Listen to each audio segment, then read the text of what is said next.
दिल्ली का रहने वाला एक लड़का होता है जिसकी उम्र लगभग 21 साल होती है, जिसका नाम सौरभ गुप्ता होता है और वह अपनी पत्नी से कहता है कि इस बार गर्मियों की छुट्टी में हम लोग वैष्णो देवी दर्शन के लिए जाएंगे। और जैसे ही उसकी पत्नी यह बात सुनती है, उसकी खुशी का ठिकाना नहीं होता है और पति पत्नी वैष्णो देवी दर्शन के लिए निकल जाते हैं। लेकिन वह नहीं जानते कि शायद उनकी ज़िंदगी का यह आखिरी सफ़र है। दरअसल वहाँ पर आतंकी हमला हो जाता है और आतंकी हमले में सौरभ गुप्ता की तो मौके पर मौत हो जाती है, लेकिन उसकी पत्नी और मौत की जंग लड़ रही होती है। इस हमले में ना तो केवल यह दोनों घायल होते हैं, जबकि लगभग 9 लोगों की जान चली जाती है और 33 लोगों के आसपास घायल हो जाते हैं। ये ऐसे मुसाफिर यात्री होते हैं जो भारत के अलग अलग प्रदेशों से, जिसमें सबसे ज़्यादा संख्या उत्तर प्रदेश के अलग अलग जनपदों से होती है। यह खबर जैसे ही लोगों तक पहुंचती है, लोगों का गुस्सा बढ़ जाता है और हर कोई यह जानने का कोशिश करता है कि आखिर हमला कैसे हुआ। इस कहानी के माध्यम से हम आपको यही समझाने और बताने की कोशिश करेंगे कि हमला किसने किया, क्यों किया और इसका कारण क्या रहा होगा। आदाब, नमस्कार, मैं हूं सुशील कुमार साहू और जो आज की घटना मैं बताना चाहता हूं वो सच्ची घटना पर आधारित आपको सुनाने जा रहा हूं। यह सच्ची घटना जम्मू कश्मीर के एक इलाका है जो कटरा के आसपास होता है, वैष्णो देवी। बहुत बड़ी संख्या में पूरे देश भर के लोग वैष्णो देवी का दर्शन करने के लिए जाते हैं और यहीं से लगभग 80 किलोमीटर दूर एक जगह शिवखेड़ी होती है। जब वैष्णो देवी के दर्शन होते हैं तो लोगों की कोशिश रहती है कि क्यों ना शिवखेड़ी में जो शिव मंदिर है वहाँ भी चलते हैं, उनके भी दर्शन करके आते हैं। 80 किलोमीटर का ये सफ़र जो लोग अपने वाहन से जाते हैं तो उनका तो अपना व्यक्तिगत वाहन था, लेकिन बहुत बड़ी संख्या में लोग ऐसे होते हैं जो बसों से निकल जाते हैं और इसके लिए इंतज़ार करते रहते हैं कि ऐसी बस मिल जाए जिसमें खाली श्रद्धालु ही जाएं और दर्शन करके आ जाएं, जिसके लिए बाकायदा ड्राइवर, कंडक्टर बस लेकर खड़े भी होते हैं। और ऐसे ही एक ड्राइवर होता है जिनका नाम विजय कुमार शर्मा होता है, जो कि कटरा का ही निवासी होता है। उसके साथ एक कंडक्टर होता है जिनका नाम अरुण कुमार होता है। उनकी अपनी बस होती है जिसका नंबर होता है JK02AE 3485। उनकी गाड़ी होती है। उस गाड़ी में लगभग 42 से 43 यात्री होते हैं। शिवखेड़ी से अभी गाड़ी इनकी बस 2 या 3 किलोमीटर के आसपास निकली होगी और यही पावनी मार्ग पर एक जगह लगती है, तेरयाद गांव लगता है।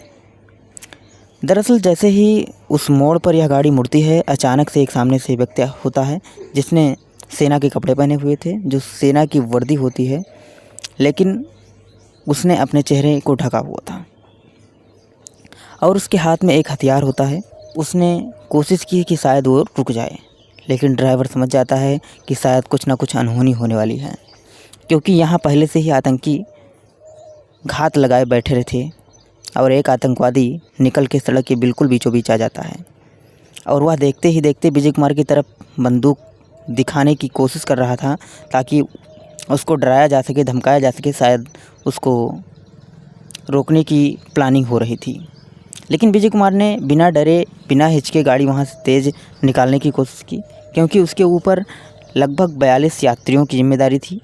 वह चाहता था कि सभी यात्री, जितने भी यात्री हैं, सकुशल अपने अपने घर जा सकें। लेकिन जैसे ही भागने की कोशिश करता तो आतंकवादी ने सबसे पहले निशाना विजय कुमार शर्मा को लगाया। कई गोलियां जब चलाता है तो विजय कुमार शर्मा की एक गोली सर के पास से गुजर जाती है और एक गोली उसको सर में लग जाती है। उसने कोशिश की कि यहाँ से बस निकल जाए, लेकिन यह नहीं हो सका। विजय कुमार की सूझबूझ से काम लेने की कोशिश की, लेकिन वो करता तो क्या करता, क्योंकि गोली उसको लग चुकी थी और गाड़ी का जो बैलेंस था वो अनियंत्रित हो चुका था।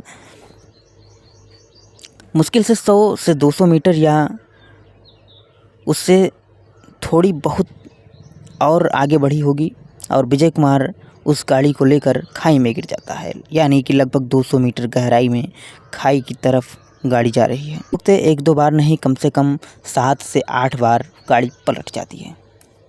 अब इन मुसाफिर को यह समझ नहीं आ रहा था कि आखिरकार यह मामला क्या है। ऊपर से 25-30 राउंड गोलियां चलती रहती हैं,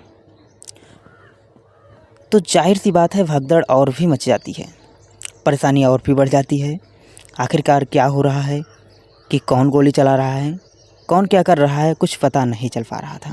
तभी उसी गांव के सरपंच होते हैं जिनका नाम भूषण होता है, उनको यह पता चला कि गाड़ी खाई से नीचे गिर गई है, यानी कि एक एक्सीडेंट हुआ है।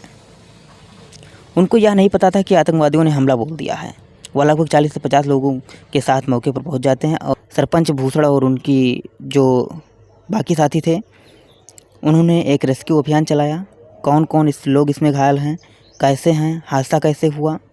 जब पुलिस की सूचना दी जाती है तो इलाके के जो एसपी होते हैं, एसपी जिनका नाम होता है मोहिता शर्मा, गृह सचिव चंद्राकर भारती और जम्मू के जो कमिश्नर होते हैं जिनका नाम रमेश कुमार होता है, डीआईजी सुनील गुप्ता और जम्मू के एसएसपी होते हैं विनोद कुमार, या भारी पुलिस बल के साथ, भारी फोर्स के साथ मौके पर पहुंच जाते हैं और जाकर उन श्रद्धालुओं से या यात्रियों से बातचीत करते हैं। पता चलता है कि इस तरह आतंकवादियों ने हमला बोल दिया है। अब इन घायलों को निकाला जाता है। निकालने के बाद घायलों को उपचार के लिए भेज दिया जाता है। कुल मिलाकर जब गिनती होती है तो मौके पर 9 लोगों की मौत हो जाती है और जिसमें 1-2 साल का बालक भी होता है। बाकी 33 लोग थे जो गंभीर रूप से घायल हो जाते हैं। ड्राइवर कंडक्टर भी मर चुके होते हैं। अगर मरने वालों की हम बात करें तो ड्राइवर जो कि कटरा का रहने वाला होता है, विजय कुमार शर्मा का साथी होता है, कंडक्टर अरुण कुमार की, और साथ ही एक दिल्ली का रहने वाला होता है, एक लड़का जिसका नाम सौरभ गुप्ता होता है, जिसकी उम्र लगभग 21 साल के आसपास होती है। उसकी तो मौत हो जाती है, लेकिन जो उसकी पत्नी है बहुत ज़्यादा सीरियस हालत में है।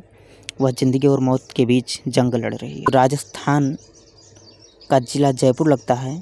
जयपुर का ही एक इलाका होता है चोमू। यहाँ का एक ही परिवार के 5 सदस्य होते हैं और पाँचों के 5 सदस्य यहाँ यात्रा के लिए जा रहे थे। यह पता चलता है कि इसमें एक लोग बच जाते हैं जिनका नाम पवन होता है। उत्तर प्रदेश का एक बलरामपुर जगह लगती है। बलरामपुर की ही एक तहसील है सदर तहसील। सदर तहसील का ही एक गांव लगता है कंदमरी। वहाँ की रहने वाली रूबी नाम की लड़की, उम्र लगभग 15 साल के आसपास, इस ज़िले के अतरौली तहसील का रहने वाला अनुराग वर्मा, इसकी भी घटनाक्रम में मौत हो जाती है। कुल मरने वाले की संख्या 9 होती है और घायलों की संख्या 33 हो जाती है।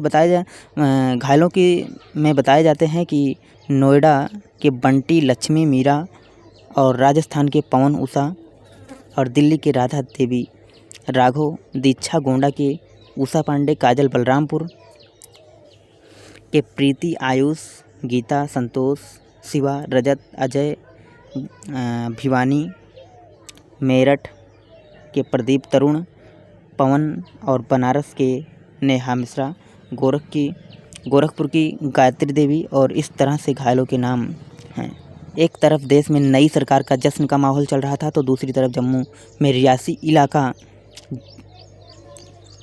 है जो वहाँ पर इस तरह के आतंकी हमले हो रहे थे। हालांकि इस मामले की जांच NIA के माध्यम से कराए जाने की बात चल रही है। दोस्तों, इस पूरे घटनाक्रम को सुनाने का उद्देश्य किसी को परेशान करना नहीं, किसी का दिल दुखाना नहीं, बल्कि आप सबको जागरूक करना है। तो जाते जाते मेरा नाम सुशील कुमार साहू, आप सभी का बहुत बहुत धन्यवाद। जय हिंद, जय भारत, वंदे मातरम।